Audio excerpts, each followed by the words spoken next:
Good morning, everyone. My name is MightyStream, and I'm going to do your July the 5th Spiritual Principle Day in a meditation. Excited because I have officially achieved, as of yesterday, 1 full year of this meditation. And so we're going into a year and a day today. So I'm excited about that. I don't know about you, but when I show that I'm consistent, oh, it just means the world to me personally. Okay.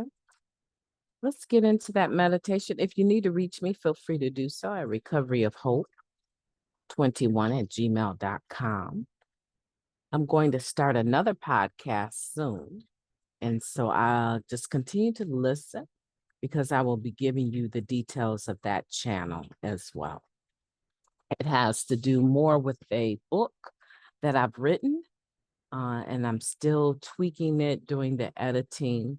But I'm going to be exposing on that podcast some of the topics that I've written about in that book.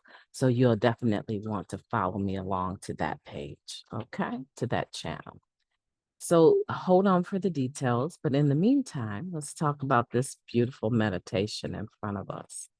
Seeking balance. So many things compete for our attention. And as addicts, we have a tendency to think in extremes, all or nothing, right or wrong. Finding the balance is an ongoing negotiation.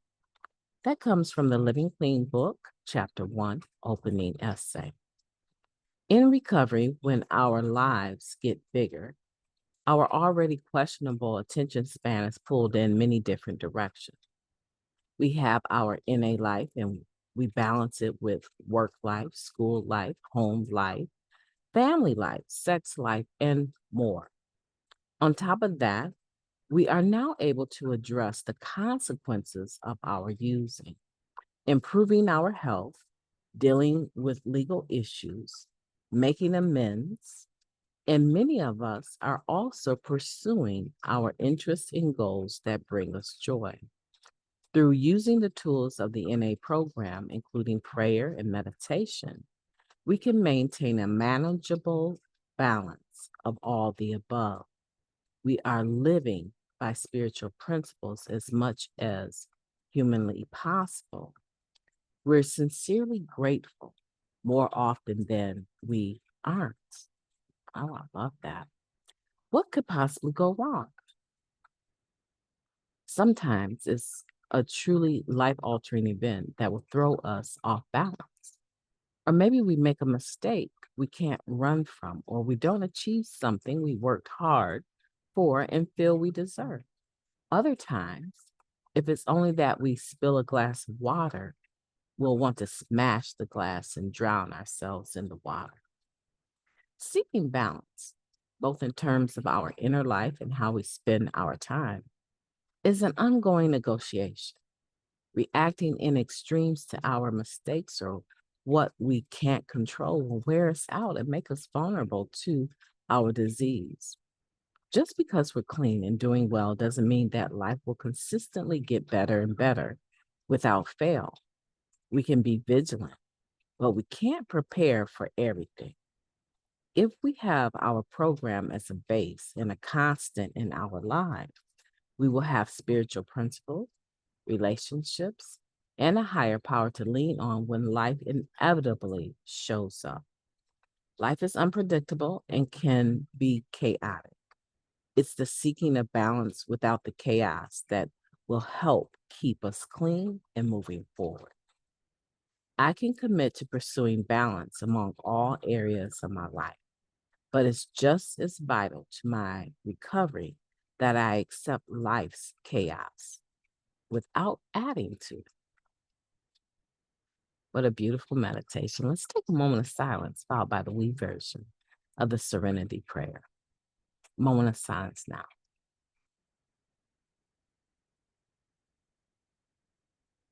Thank you. God, grant us the serenity to accept the things that we cannot change, the courage to change the things that we can, the wisdom to know the difference. just for today, please and thank you. Seeking balance. Where are you with that topic? Have you been able to look at your own life? I know that I have. Seeking balance. Okay. So my home is not a very large home, and I have an office. But within that office, I have my husband's former desk that he used to work from. So there's two desks, and then there's a desk that has been set up as a makeshift desk. And I use that desk to cut off the part of the room that is really my daily preparation area. So there's a huge mirror on the other side. There's my closet. My closet is not a walk-in closet, but my closet runs the length of the room. And so all of my clothes are in there. So it's not balanced per se, but I was seeking balance. So I began to do things to divide up the room and make it more usable. Okay. But there's times when I just don't want to be sitting up in this humongous leather attorney-like chair, right? The chair itself is about a good 150 pounds. It's so heavy. There's times I just don't want to sit in that chair. I want to sit back, relax, throw my feet up, and do the podcast from the living room. And so I sought balance in the living room. And I proceeded to make it a space that I could also do my work if I needed to, be in a different position because of my arthritis. I sought balance in that arena, and I decided to change it so that I would be more comfortable and more productive. Now in my bedroom, and I'm taking you through my house that way because I want you to understand a couple of things, and I will point them out when I get through. Now in my bedroom, this is a space where my husband is pretty much most of the day. If I'm being honest, because of his health, he doesn't move around a lot because of the level of pain that he is in. It takes everything from him to go from a seated position. He's a former roofer. We had a roofing company, so his back is very bad. So for him to stand up from a seated position, especially if it's too low, is just excruciating. He shakes with pain. So it's been years since he's enjoyed, unless we have company, the living room. And we have a beautiful black leather sectional here. Okay. So he spends most of his time in the room. I, on the other hand, I do not enjoy living my life in the room because I have insomnia. And so if I don't treat that space as a space only for sleeping, I won't even get the 3 to 4 hours a night that I do get of sleep. Okay. However, I do enjoy being in my husband's presence. And so I have an easy boy chair that accommodates me, that I'm able to use and sit in and throw my feet up and get them off the ground. And I sit there and I look through my Facebook, look at YouTube, look at reels, study.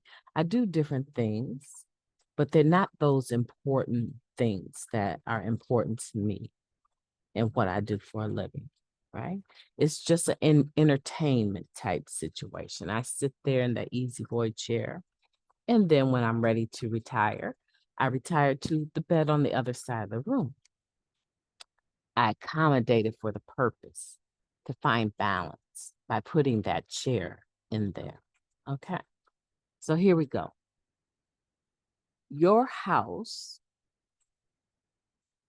is you. That's the comparison. And you have different areas within your being that are out of balance. Sometimes people just focus on the physical part of it. I'm out of shape and I need to get in shape. And they start getting into shape and bring that into balance. Sometimes they're worried about the financial part of it. I'm worried I need to work more hours. I'm going to save more money, spend less money on these streaming services and so on and so on. A lot of times, the thing that we do not recognize how much power it plays in our lives, and we do not bring balance to it, is our mental health. A lot of times, we try to balance the home life, the family life, sex life, school life, work life, NA life. We may have to deal with legal issues. We try to bring all of these things that are us into balance without focusing at all on the mental health that we have, right? And our mental health and our spiritual health are deeply connected. So if I want for my mental health to be more balanced and be able to actually handle all of these other things and organize them, I have to go to that area of my being, right? Like I said, that area of my house that is out of balance. And I have to bring that spiritual person, those spiritual issues, right? My spiritual being, I have to bring that into balance, my spirituality. And the way that I do that is by taking a look at it. I look at it, I analyze it, and then I make the needed adjustment. I know you're getting the message, right? I know that you are. In order to not only just seek balance, but find it, we do need to focus on our spirituality. Here we are again at the 11th step. Take the barriers off of the 11th step. Stop trying to fit your spirituality into the box of someone else's spirituality. And allow yourself through prayer and meditation to actually analyze what the needed adjustments are for balance. Now, I hope that helps you. Today, move forward in your day with positivity and believing. I got this. I can do this. I am actually going to spend some time taking notes on my spirituality, my style of prayer and meditation, and see how I can increase time to be able to do that. And I guarantee you, if you bring that into balance, some of these other things on the exterior part that you're connected to, they will naturally fall into balance. You know why? Because when you come to them to take a look at them and bring them into balance, you'll be dealing with a person that is feeling well, that is happy, that is joyous, that is free, that has faith. Oh, it can't be denied. This is a beautiful meditation. Have a beautiful day on purpose, and I will be talking to you tomorrow. I'm going to have a beautiful day on purpose as well.